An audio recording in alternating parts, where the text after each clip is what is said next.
All right, it's a windy day, so forgive any microphone issues that we are having, but the winds of change are coming, as is proven by my carbon fiber sunglasses, which I'll link in the description. If you like them, let me know. If you don't like them, then I don't know, I'll give them away to somebody or something.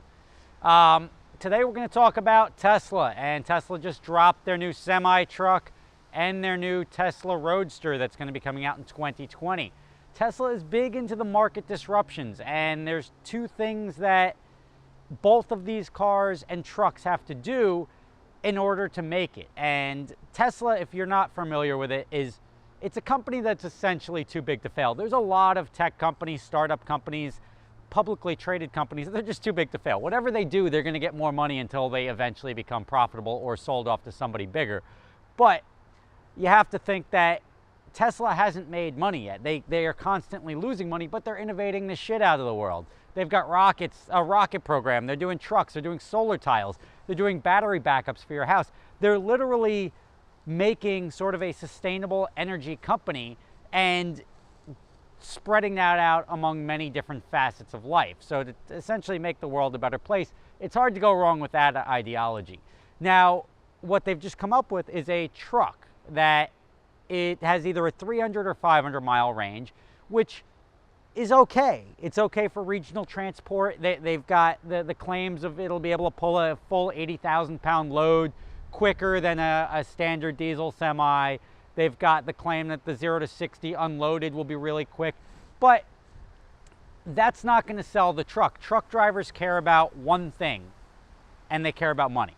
That's what they care about. So if this truck comes out and it's like, cool, you can get one for 700 grand, guess what's not selling? The truck.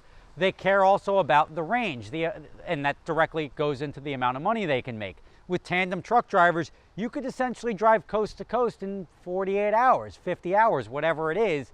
With a Tesla truck, you can't get the range of a diesel engine with a giant tank on it, or two tanks, nor can you go out and just refill it for 15 minutes with the giant nozzle and then you're on your way again. You have to stop and recharge, and no matter how quick the charger is, it's not going to be nearly as quick, and you're going to lose a lot of time with the refill. Now, it can sort of play around if you've got the business mindset and you're like, look, I'm going to reduce my fuel costs tremendously if the electricity is free or discounted cheaper than diesel, and they're not going to care about the environment. I assure you of that.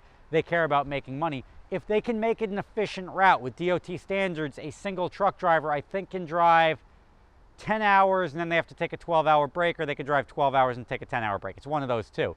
If that truck can drive for a full 12 hours or that full stint and then recharge within that time that their mandatory break is, and you have a truck driver that doesn't doctor the logs and is by the books, you're doing good. Because also, if the fuel tax, what happens when the government doesn't get their fuel tax anymore because you're not using any fuel? It'll make every truck driver on the planet go hurrah, but ultimately it's not the selling point on the truck. The selling point is it going to interrupt the way they're able to do stuff? If they're normally able to do 3 loads a week, if now they can only do 2 because of the charging time on the truck, it's a deal breaker.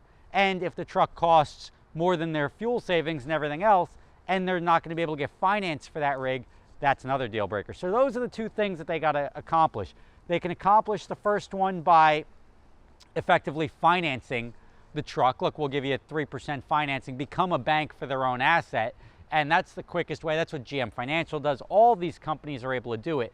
They've solved that problem by approving the truck drivers and giving them the financing on their own rigs. That's one thing.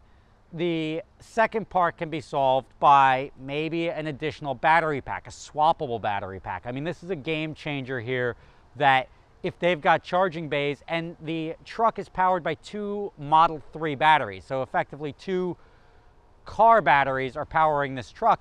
If they can make it so that it's like you go into your truck stop, they slide one battery out, slide another battery in, I think you got a game changer right there. And now it may take 20 minutes to do versus a standard 10 or 15-minute fuel stop, but when you're driving for 500 miles, you don't care about stopping for 20 minutes and recharging. So those are the things on the truck side. They also dropped their Tesla Roadster 2.0, which is supposed to be like Bugatti Koenigsegg territory.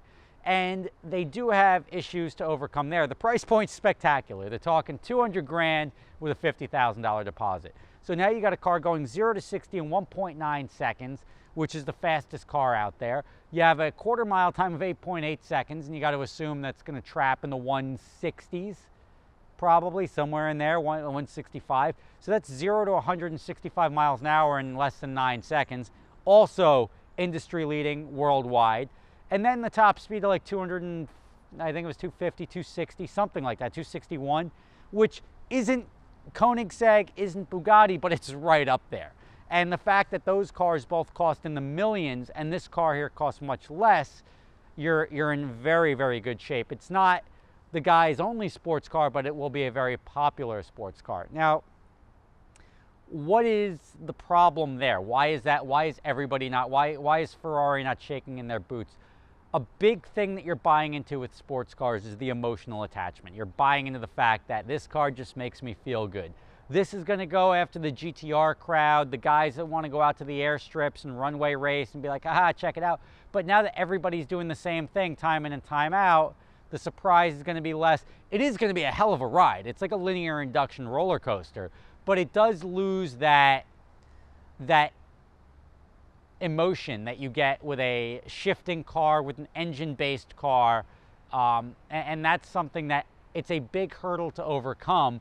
It's only for the guy who wants the speed. It's also, I mean, don't get me wrong, there's a lot of guys out there that buy cars that never drive them, so they don't give a shit about the speed. They're just buying the car because of what it can do, and be like, yo, my car can do this. And then they can go whip somebody around the block and be like, holy crap, that's so fast. That's not really the enthusiast. So they will sell the car. I think they'll do very, very well with that car.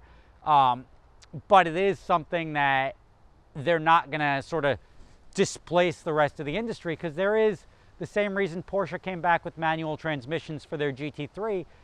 It's just the market, sometimes they just don't care about being faster. They just care about how a car makes them feel, and the fact that they're doing something to make the car operate in such a way, not just like, all right, that was pretty cool.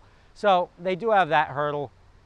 They don't really have many other hurdles on the car. I think the car is not really an industry disruptor as much as it's performance capable. And I think they may have to get a little bit more customizable than they have been with like their Model S's and everything, where it's, if you park them all next to each other, they all sort of look the same.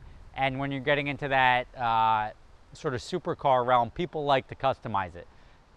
Custom leather stitched seats and just different things. So if they address those two options on the car side, I think they've got a winner there. So trust me, Tesla, if you're a stock guy, go buy Tesla. They're going to do just fine in the long run, whether they're profitable or not profitable. What do big companies do that are too big to fail? They focus on other things. Hey, yeah, we're not making money, but our subscriber growth jumped 10%. So we got that going for us. So there's all of that. That's safe money and a good long-term play, because I think Tesla is really doing very good things to make the world a better and more sustainable place, and you can't ever get angry at that. Thank you for watching. Leave your comments and thoughts below, and I will catch you guys tomorrow. Good day. If you like these glasses, give me a thumbs up. I'm going to put a poll right here. Glasses keep, thumbs up. Glasses not keep, thumbs down. Then I'll try a different style.